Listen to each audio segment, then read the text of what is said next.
우리가 교회 생활하는 가운데 가장 많이 쓰는 단어 중에 하나가 소망이란 단어입니다. 교회 이름들도 소망이 들어가는 이름을 쓰는 교회가 참 많고, 또 우리 성도들의 자녀 가운데도 또 소망이란 이름을 가진 자녀들도 많이 있습니다. 이 소망할 때 이 소망의 한자를 보면 바랄소, 바랄망, 바라고 소원하는 것을 우리는 소망 이렇게 말합니다. 그런데 우리 성도들의 소망은 특징이 있습니다. 우리 성도의 소망은 볼 수 있는 가시적인 것이 아니라 눈에 볼 수 없는 불가시적이라는 것이 바로 우리 성도의 소망의 특징이라고 할 수 있습니다. 자, 오늘 본문에서 사도 바울이 로마서 8장 24절에 그런 말씀하시죠. 우리가 소망으로 구원을 얻었음에 보이는 소망이 아니니 보는 것을 누가 바라리요 말씀하고 있어요. 바로 이제 우리가 바라는 그 소망, 우리가 간직하는 소망은 이렇게 눈으로 보는 소망이 아니라는 거예요.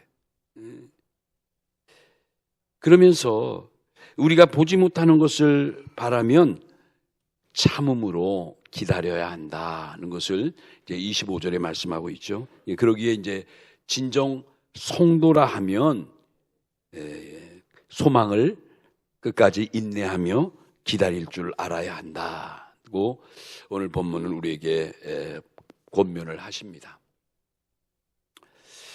여러분, 위대한 소망은 영원한 하나님의 뜻을 깨닫게 하고 또 흠과 티가 없는 깨끗한 사랑의 마음을 갖게 합니다. 이 위대한 소망은 변치 않는 하나님의 사랑을 느끼게 합니다. 자, 그러면서 오늘 이 말씀을 가지고 성도들의 위대한 소망은 정작 어디서 오는 것인가? 위대한 소망의 시작에 관한 몇 가지 말씀을 함께 나누도록 하겠습니다. 첫 번째로 성도의 위대한 소망은 조금도 절망하지 않는 마음에서부터 나옵니다. 절망하지 않는 마음에서부터 소망은 비롯되고 있다. 이런 말씀이에요. 여러분, 소망이 없으면 절망밖에 없죠. 소망의 정반대되는 말이 절망이라고 할 수 있는데, 이 절망도 한자로 보면 끊어질 절, 바랄망, 바라고 원하는 게 끊어진 상태를 우린 절망 이렇게 말합니다. 우리 개인의 소망이 끊어지면 그 개인은 끝나게 됩니다. 사회도 그 사회가 갖는 소망이 끊어지면 무너지게 됩니다. 절망처럼 무서운 병은 또 없습니다.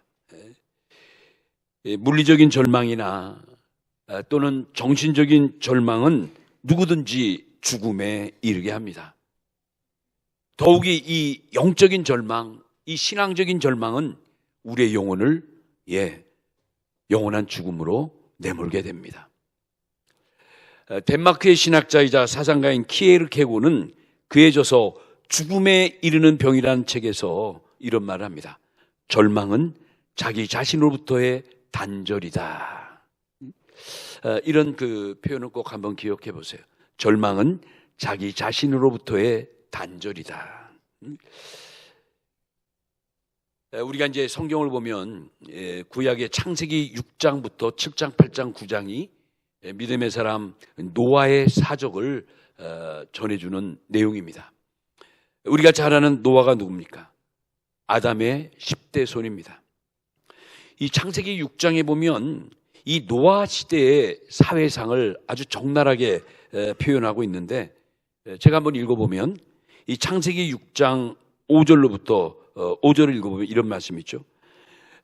여호와께서 사람의 죄악이 세상에 가득함과 그의 마음으로 생각하는 모든 계획이 항상 악할 뿐임을 보시고, 그리고 6절에 보니까 땅 위에 사람 지으셨음을 한탄하사 마음에 근심하시고 이르시되 내가 창조한 사람을 내가 지면에서 쓸어버리되 사람으로부터 가축과 기는 것과 공중의 새까지 그러하니 이는 내가 그것들을 지었음을 한탄함이니라 하시니라. 여러분, 무슨 말씀이에요? 하나님이 세상에 지은 모든 것을 한탄하신대. 왜 그러셨을까?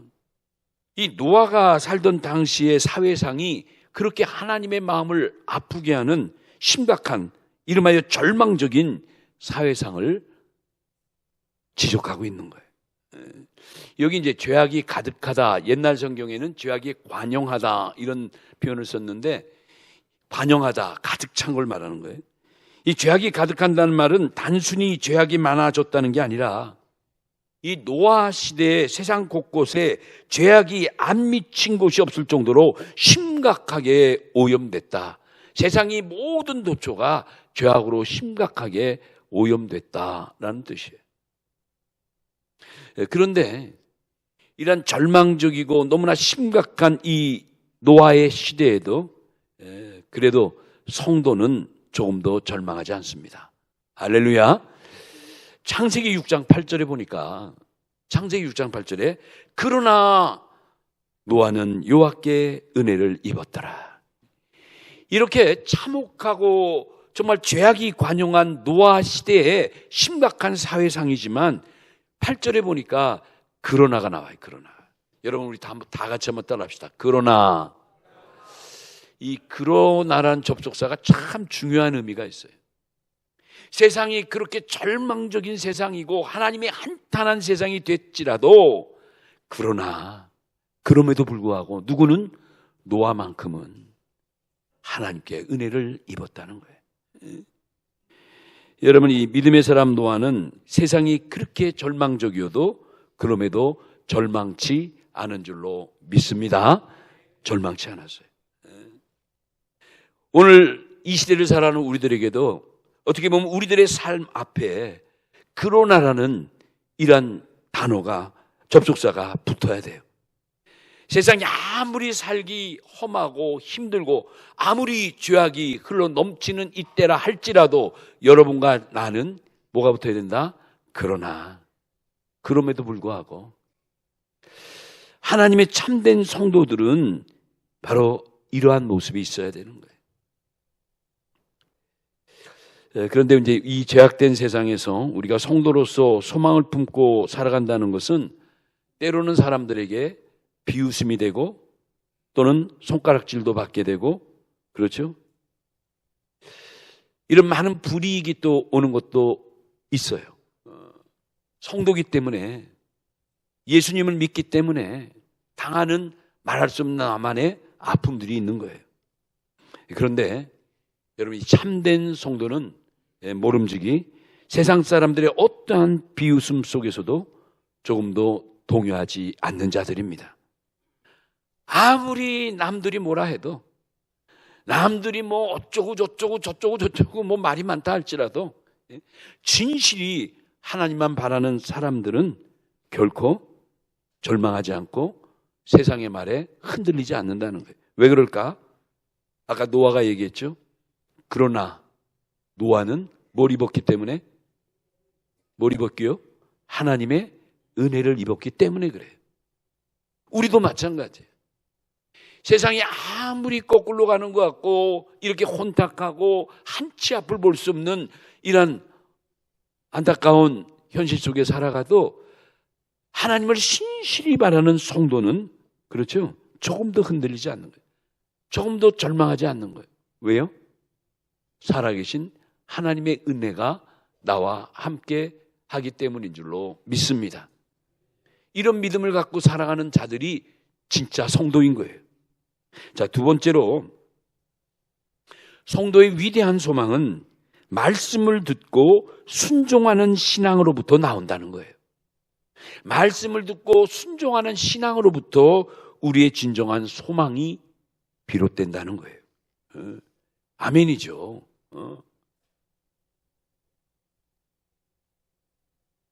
여러분, 우리들의 절망, 성도들의 절망이 있다면 뭐가 절망일까요? 세상이 아무리 우리를 손가락질하고 뭐가 어쩌니 하더라도 그게 절망이 아니라 진짜 우리 성도, 우리들의 절망은 다름 아닌 하나님의 말씀을 듣지 못할 때 그때 절망이 와요. 여러분 동의하십니까? 그만큼 하나님의 말씀을 갈급해 하십니까? 그래야죠. 로마서 10장 17절에 보니까 그 말씀이 있죠. 그러므로 믿음은 어디에서 나며 들음에서 나며 들음은 그리스도의 말씀으로 말미암으니라. 성도는 모름지기 믿음으로 사는 사람들인데, 보이지 않는 믿음의 소망을 가지고 살아가는 사람들인데, 그 믿음이 어디에서 나는가? 바로 그리스도의 말씀으로 말미암는다는 거예요. 그러므로 우리가 말씀을 듣지 못하는 생활을 한다면 그건 곧 절망이고 죽음인 거예요. 여러분 한번 가정을 해봐요. 내가 정말 하나님의 말씀을 들을 수 없는 환경에 빠졌다고 생각해봐요. 저 북한 땅에는 쉽게 예배를 드리거나 말씀을 듣거나 할 수가 없죠. 공산주의로 철저히 신앙을 배격하는 사회주의다 보니, 그래서 지하 교회가 생기고 또 많은 사람들이 붙들려 가고 믿음 때문에 당하는 고충이 지금도 재현되고 있잖아요. 만약 우리가 그런 사회, 그런 환경 속에 살아간다면 여러분 어떻게 될까? 지금이야 뭐 너무나 편하게 말씀도 듣고 뭐 휴대폰 가지고 뭐 전 세계 어느 목사님 어느 교회 설교 놓고 어느 목사님 설교 놓고 우리가 혼자 다 한 자리에서 비교 평가하고 사는 시대인데, 정말 그런 것이 전혀 허락되지 않는 이런 아무런 믿음의 자유가 허락되지 않는 곳에 산다면 우리 어떻게 살까? 상상만 해도 참 끔찍하죠. 이 구약의 창세기 6장부터 시작하는 이 노아의 사적을 보면 노아의 사적의 가장 중요한 특징 중에 하나가 있는데 바로 이 준행하다는 단어예요. 준행하다. 이 창세기 6장 22절이나 또 창세기 7장 5절, 특별히 노아의 사적을 설명하면서 성경에서 이 준행하다, 노아가 하나님의 말씀을 준행하다, 준행하였더라, 이런 표현이 계속 나와요. 이건 뭐냐면 노아는 그렇게 어지럽고 혼돈된 시대 속에서도 하나님이 지시하신 말씀만큼은 조금도 어기지 않고, 그렇죠? 그것을 다 준행했다는 거예요. 이 준행하다는 단어가 원래 이제 히브리 말로 아사라는 단어를 쓰는데, 이 아사의 뜻이 뭐냐면 빠짐없이 모든 것을 다하다, 이런 뜻이에요. 빠짐없이 모든 것을 행하다, 이게 아사예요. 이게 이제 우리말 번역으로 준행하다, 이런 뜻이에요. 여러분 노아의 사적 보면 알겠지만 하나님이 어느 날 노아에게 나타나셔서 계시하시죠. 내가 이 세상 모든 것 지음을 한탄한다. 내가 물로 이 세상을 심판하리니 넌 빨리 지금부터 방주를 준비하라, 명령하시잖아요.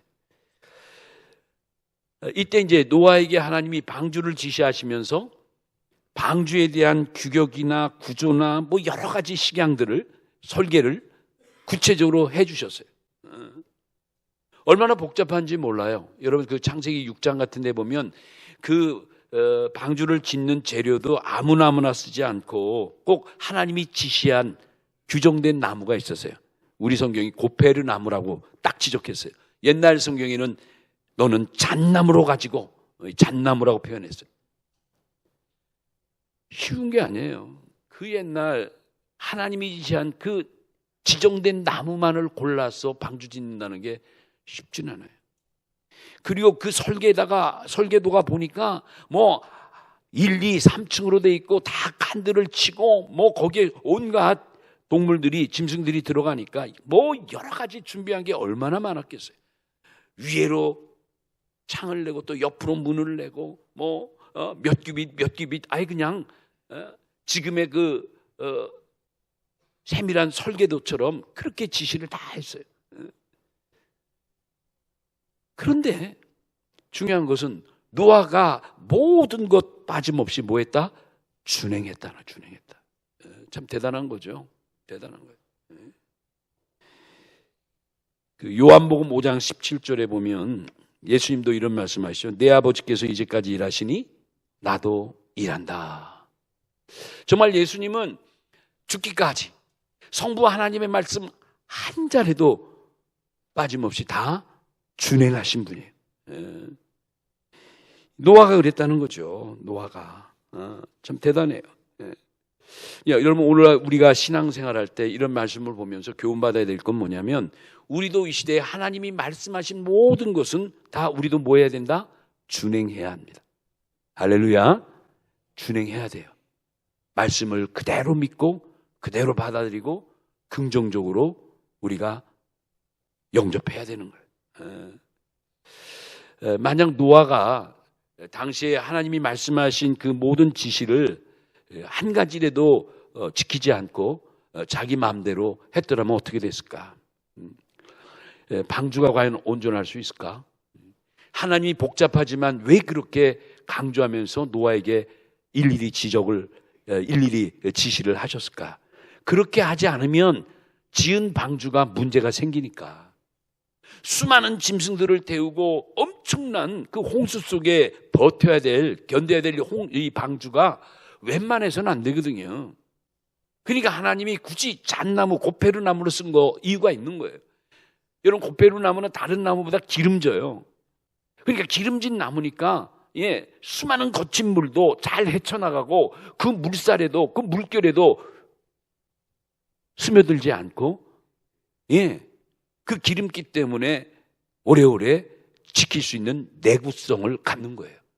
하나님이 이걸 다 내다 보신 거예요. 많은 나무 가운데 이렇게 물을 저항할 수 있는 그런 기름기가 있는 그런 나무로 지정하시고, 또 다 칸을 막아서 구별되게 하시고 정한 짐승, 부정한 짐승 다 그렇게 질서 있는 하나님이 그렇게 지시를 하신 거예요. 만약에 노아가 대강 이 방주를 짓고 하나님이 말씀하신 것을 대강 뛰어넘고 그렇게 했더라면 어떻게 됐을까? 반드시 문제가 생겼겠죠. 아마도 그 거친 홍수 물결에 틈이 생겨서 구멍이 나서 물이 새겨들면 방주는 끝이죠. 그 안에 모든 생명체가 다 물에 잠기게 되죠. 창세기 6장 14절에 보면 하나님이 또 노아에게 그런 말씀을 하세요. 고페르 나무로 방주를 만들되 그냥 만들지 말고 그 안에 칸들을 다 막고 뭐를 그 안팎에 칠해라고 그랬죠? 뭐를? 역청을 그 안팎에 칠해라. 노아는 이 말씀 그대로 그 역청을 준비해서 나무 방주의 칸칸이의 그 틈새를 앞뒤로 다 바른 거예요. 여러분, 역청이 뭐냐면, 역청은 지금 쉽게 말하면 여러분 아스팔트 있죠? 도로에 까는 그 시커먼 아스팔트, 거기에 끈끈한 검은 액체가 있잖아요. 얼마나 끈끈해요. 그게 모든 자갈 부순 거니 모래가루 같은 거 자갈가루를 다 하나로 뭉쳐가지고 그거를 그냥 눌러대니까 그냥 딱딱한 아스팔트 도로가 생기잖아요. 예전에 우리 때는요, 지금은 그렇지 않죠. 우리 때는 그 아스팔트 깔면 동네 아이들이 하루 종일 잔치야. 그냥 그 아스팔트 따는 그 기계마다 쫓아다니면서 전부 젓가락 같은 막대기 같은 거 하나 들고 그 끈적끈적한 타르 같은 그 물질을 어떻게든지 쑤셔내가지고 이렇게 동그랗게 만들어가지고 그거를 식히면 아주 딱딱한 볼이 되죠. 나무에 길게 볼이 돼. 그걸 갖고 그냥 친구놈 머리 하나 딱 치면 너무너무 좋은 거예요. 너무너무. 기억나죠, 여러분? 그거 만들려고 온 옷이, 온 몸이, 온 손이 새카매지고 닦아지지도 않아요. 그 기름기가 시커매가지고. 얼마나 부모님께 야단 맞으면서도 아스팔트만 까면 달려나가는. 거기에 쓰이는 것이 그 끈적끈적하고 그 검은 물질이 타르, 바로 이 역청의 원료예요. 역청의 주성분이에요. 하나님이 그 역청을 얻어다가 그 잣나무로 만든, 고페르 나무로 만든 방주의 칸칸이 틈틈이를 안팎으로 다 칠하라고 그랬다는 거예요. 참, 하나님 보세요. 노아가 이걸 일일이 다 준행한 거예요. 근데 여기서 이제 여러분 굉장히 놀라운 사실 하나를 발견할 수 있어요. 여러분, 이 창세기 6장 14절에 나온 그 역청이란 그 원어를 보면 여기에 구속사적인 아주 귀한 의미가 담겨 있는데, 뭐냐면 이 역청이 원어가 카파르란 단어를 쓰는데, 이게 이제 우리 성경에는 역청 이렇게 번역을 했는데, 이 역청이란 카파르의 단어가 동일한 단어인데 또 어떤 뜻이냐면요, 바로 그게 예수님의 피의 효능인 속죄 또는 속전이란 뜻도 있어요. 여러분, 이게 굉장히 구속사적으로 예민한 내용이에요. 그러니까 그 방주의 안팎으로 틈틈이 역청을 바른 그 역청이란 단어가 바로 카파르, 속전, 속죄, 예수님의 보혈의 능력으로 우리의 모든 죄를 구속하시는 그 속죄의 단어가 카파르예요. 여러분, 이게 무슨 의미예요? 잘 들어봐요. 이걸 구속사적으로 이제 본문을 보면, 노아 그 시대에 노아의 믿음이 벌써 우리 구주 예수님의 십자가의 피 흘리심을 내다보면서 보혈의 믿음으로 방주를 준비했다고 볼 수 있는 근거예요. 놀라운 사실이죠. 이미 노아는 은혜 가운데 그 먼 위에 오실 우리의 구주 예수님의 사역을, 그리고 십자가에 못 박혀 피 흘리심으로 우리를 다 죄의 홍수에서 구원하실, 죄악의 물결에서 우리를 구하실 우리의 구주라는 걸 봤다는 거죠. 여러분, 이 얼마나 놀라운 사실이에요. 놀라운 사실. 이제 구약 성경 속에 나타난 예수님을 중심에서 보는 것이 성경을 구속사적 관점으로 보는 거라, 이렇게 표현하는 거예요. 여러분, 우리들의 믿음도 그렇잖아요. 오늘날도 우리가 믿음의 방주를 지어 가는데, 그러기 위해서 오늘도 교회 나와서 예배드리고 이렇게 말씀으로 복음으로 무장하고 있는데, 우리의 믿음의 방주를 여러분과 제가 이렇게 지어 나가면서 우리에게도 필요한 게 뭘까? 바로 신령한 역청이 우리에게도 필요하다는 것. 이 신령한 역청의 역사가 없으면 우리 무너져요. 죄악의 홍수가, 죄악의 물결이, 그 시커먼 물결이 여기저기 틈새로 파고 들어와서 그냥 엎어버리면 끝나는 거예요. 여러분, 에베소서 4장 27절에 그런 말씀 있죠? 잊지 마세요. 이거 에베소 4장 27절, 마귀에게 뭘 주지 말라? 틈을 주지 말라. 이 틈이란 단어가 나요. 우리가 신앙생활할 때 이 틈이라는 게 지대히 중요한 거예요. 틈이 별거 같지 않지만 옛말에도 바늘 구멍에서 뭐가 들어온다? 황소바람이 들어온다는 거예요. 요만한 보이지 않는 바람인데 한겨울 칼바람 칠 때, 그렇죠? 우리의 믿음도 그래서 틈을 주면 안 되는 거예요. 우습게 보면 안 돼요. 그러니까 우리들의 믿음도 노아처럼 뭐 해야 되느냐? 신령한 역청을 치러야 돼요. 예, 세상에 죄악의 물이 들어오지 않도록. 어떤 역청? 첫째, 보혈의 역청. 예수님의 십자가의 보혈의 역청. 두 번째, 말씀의 역청. 세 번째, 기도의 역청을 우리의 삶에, 우리의 믿음의 틈에 열심히 우리도 발라야 돼요. 그래서 우리도 이 구원의 방주를 준비하는, 신령한 그 구원의 방주를 준비하는 그 믿음을 우리는 본받아야 되는 거예요. 할렐루야. 예. 대단히 중요한 거예요. 이런 그 신령한 역청의 역사가 우리의 믿음 속에 나타나지 않으면 우리가 쉽게 세상 물결에 휩쓸릴 수가 있다. 중요한 의미가 있죠. 이제 마지막 세 번째 말씀을 드릴 텐데, 세 번째, 우리의 위대한 소망은 영원한 삶에 대한 관심으로부터 나온다는 거예요. 영원한 삶에 대한 관심으로부터 우리의 산 소망이 시작되는 거예요. 천국의 소망이 나오는 거예요. 창세기 6장 9절에 보니까 여기 이런 말씀이 있어요. 이것이 노아의 족본이라. 노아는 의인이요 당대의 완전한 자라. 그는 하나님과 동행하였으며, 이렇게 나오죠. 조금 전에 노아의 살던 사회상이 어떠라고 했죠? 죄악이 가득 차고 하나님이 한탄할 수밖에 없는 심각한 절망적인 시대라고 그랬잖아요. 그럼에도 불구하고 노아는 그 시대에 누구와 동행했다? 하나님과 동행했다는 거예요.